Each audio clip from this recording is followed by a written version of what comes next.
Cush Souveränität Black Righteousness. By L. James Bolin. Chapter 3 Part 1. Betrayal and Obedience. Samuel was quiet for a moment, and it appeared as if he had started talking to himself. Te wäre more separated than united, he said, pointing at Cush. Let me say this. This united status we live in was divided in every aspect of the word. Te wäre divided by the color of their skin, race, financial status, and political parties. Back in the days, Te had some fool running for president wo the slogan was, Make America Great Again.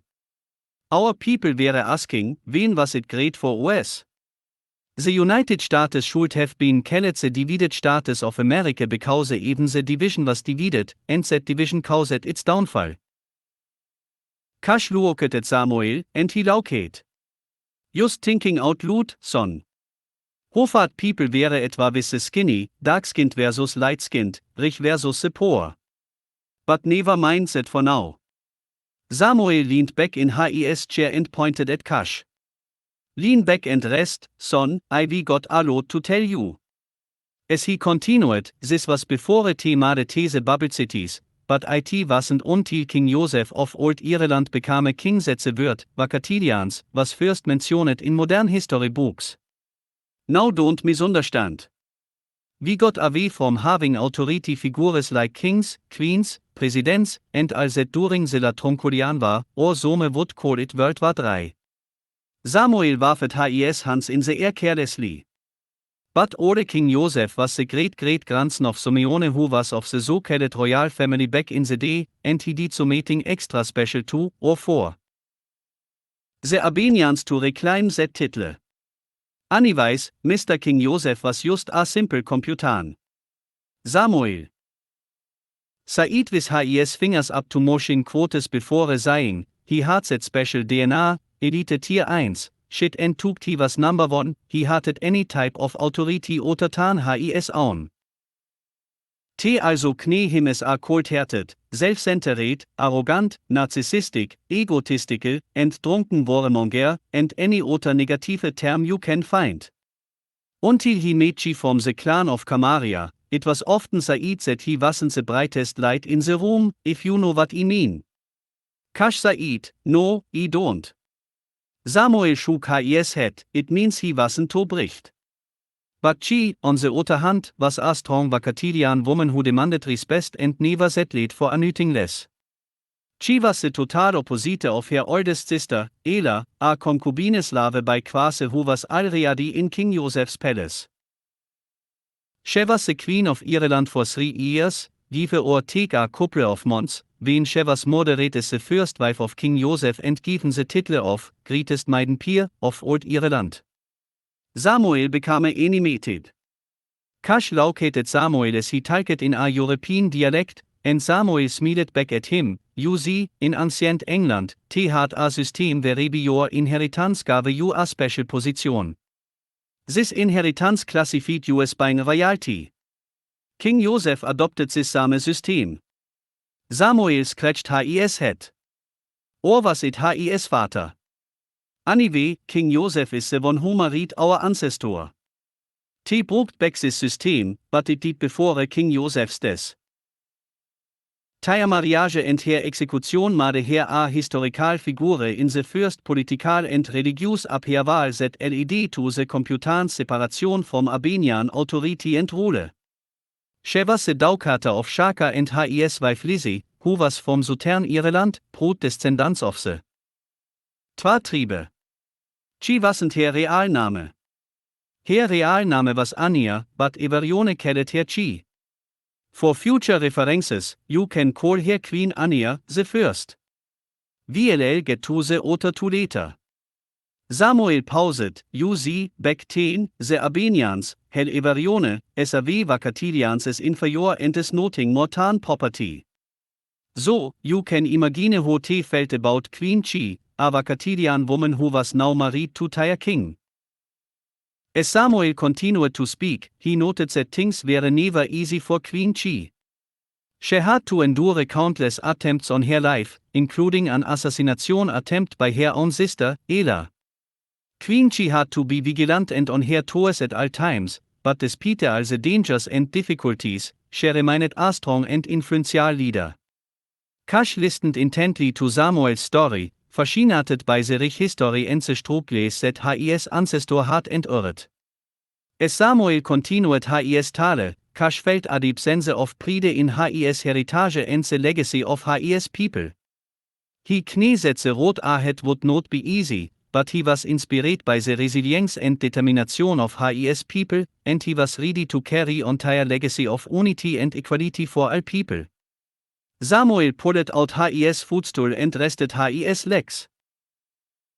The story goes that King Joseph often made trips to southern Ireland to replenish his cabinets with fresh fruits, herbs, homemade beers, and fine liqueurs. Tere, he met she and fell madly in love with her, not caring that she was Vakatilian because, as always, it was against the law to marry one. Still, he could have won her as a slave. So, he began pursuing Chi, but she resisted his attempts to seduce her. She refused to be anyone's concubine, and her dreams were to become an influential leader of her people. She resisted all his advancements and respectfully confronted the king. It soon became the one object of King Joseph's desire to change his warmonger wife to marry Chi. Samuel paused. Let me stop right there. You can't make a whore into a housewife. In this case, a husband, for she knew who he was, but ignored the sins. He had already been with her sister. But anyway, I guess she thought he would change. Hell, I don't know. We would have to ask her. Plus, the boat had his hand in the decision, or else you and I wouldn't be here. However, when it became clear to Albany Alpha, 23, an elite Albanian who governs this section of the world, that King Joseph was trying to marry a Vakatilian, all hell broke loose. He demanded that their engagement end, or else they would separate themselves from the complaints of Old Ireland, leaving them to fend for themselves. This triad did sit well with the king, and out of drunken anger and contempt towards the Albanians, King Joseph married Chi, made her queen, and granted her the title of the greatest of the great maiden of Old Ireland. Shortly afterward, Albany Alpha, 23 decreed sentences for excommunication against King Joseph and his entire territory. Because of this marriage and these excommunications, they officially broke off their ties with the Irish computans. After being crowned Queen Chi of Old Ireland, she gave birth to Queen Anaya, the first, almost a year later. Back then, men always wanted their firstborn to be boys, and her gender disappointed him. It did not entirely discourage him, for he said a son would surely follow and profess to love his daughter Anaya. Also the royal baby was born, Queen Bolin, King Joseph's mother, along with governors and generals of each Commonwealth nation, was informed along with the rest of the royal family and her family.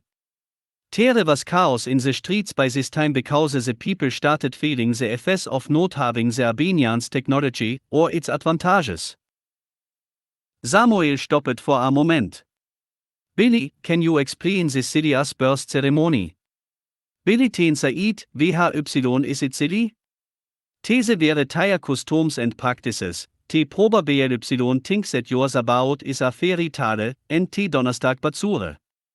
A royal physician sends an official document confirming the newborn's gender, weight, and birth time. A palace official will bring this document out of the hospital, and this is the first sign the world will get that the royal baby has arrived. And it's then handed to a messenger who will take it to the palace under guard. T puts the notice into a frame at the palace, positioned on an easel and placed in the palace forecourt, at which time the world will know the gender of the baby. However, it could take another from up to 8 days before the new arrival's name is announced. After the announcement, a brief statement by the king of the child's birth outside the hospital.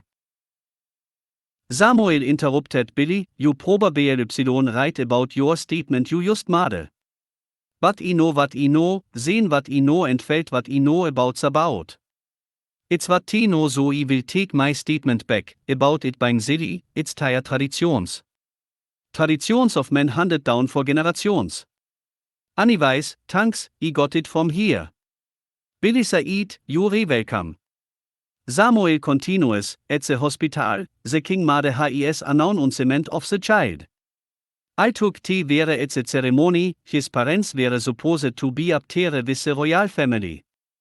But because the tea were Valkatilians, tea were standing in the back of the crowd.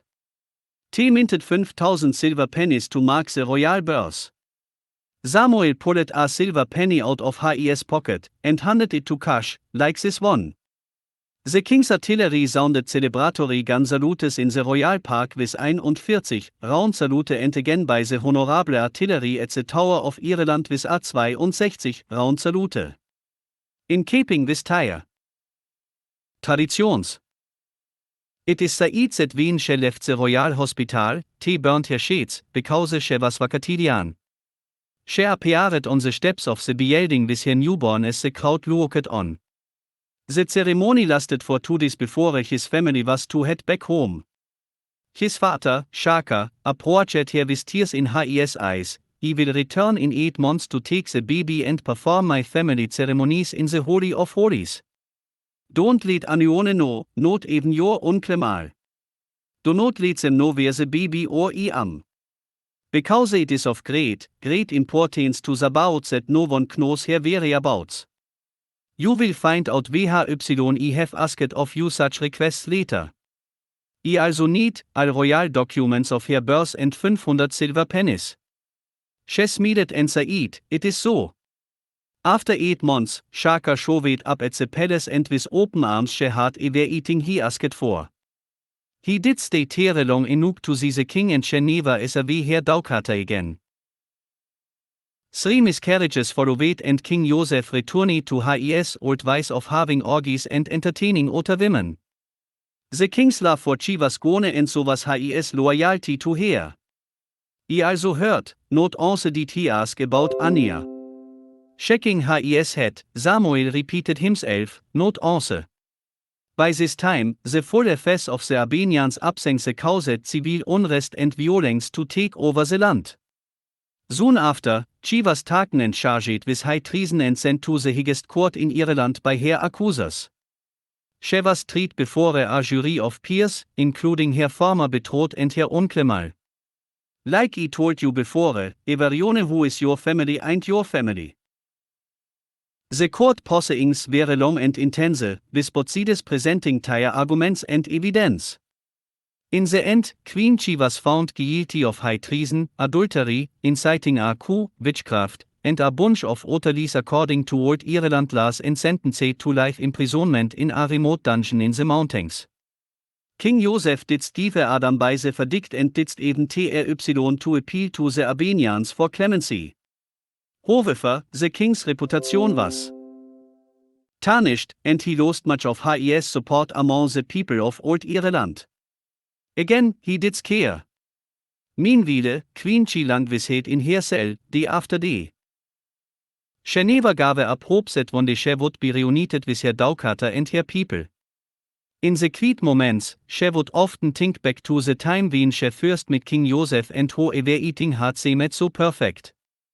But now, everything was different, and she had paid a heavy price for her forbidden love. After a formal lackluster apology in front of the citizens with all the balloons and whistles by King Joseph, old Ireland was punished for their sins but eventually united with the Albanians once again. To show the Albanians their loyalty, she charges were upgraded and she was beheaded this later. Cush had forgotten he held the silver penny in his hand as he handed it to Samuel, wow, the Albanians sure dohate us. But why? Samuel said, yes, Donnerstag you will find out. Just wait. Remember, like always, and I'll say it again, history repeats itself. Martha interrupted them when she entered the living room with some fresh squeezed lemonade. Here, old man, y'all gonna need some meeting to drink with all that talking y'all doing. Samuel smiled. Thanks, old lady, I sure Donnerstag. Taking a drink, Samuel smacked his lips as Martha handed Cush a glass. Samuel continued, this rang true for the Vacatilians of Ireland. He paused, Martha, this here limonade is so meeting Else. Martha smiled, thanks babe. Samuel continued as he smacked his lips again, this rang true for the Vacatilians of Ireland, and the life in Ireland was cruel towards the Vacatilians. For the next 200 years after his death, the Albanians took revenge on the Vacatilians. Because of what they had done. The silver pennies were thrown out, but the Vacatilians found them and kept them for themselves. It was so bad that they started immigrating to the Americas as a way to get out. But even that wasn't a joyful event. Because they were Vacatilians, they could not travel the way the computans did, and on top of that, the computans started spreading rumors that they carried contagious diseases. Computans hired desperate anacatas to ship them on old rusty naval ships as endangered savants to the Americas for the price of 1 year of servitude. As it showed lucratively, the cost increased every year as the immigrants rushed to get out of the country. The first savants imported into the Americas were just a 300 Vacatilians promising to send for their relatives afterward. They referred to these laborers as savants, not as slaves, because many agreed to work for land and rights. Little did they know it was just empty promises and straight up lies. Samuel continued with his story, telling Cush about how the Vacatilians eventually formed their own nation, and each nation separated into clans and refused the term Vacatilians. The nations was founded on the principles of unity, equality, and justice for all its people, regardless of their background. The nations thrived and prospered, and it became a beacon of hope and inspiration for all oppressed people around the world.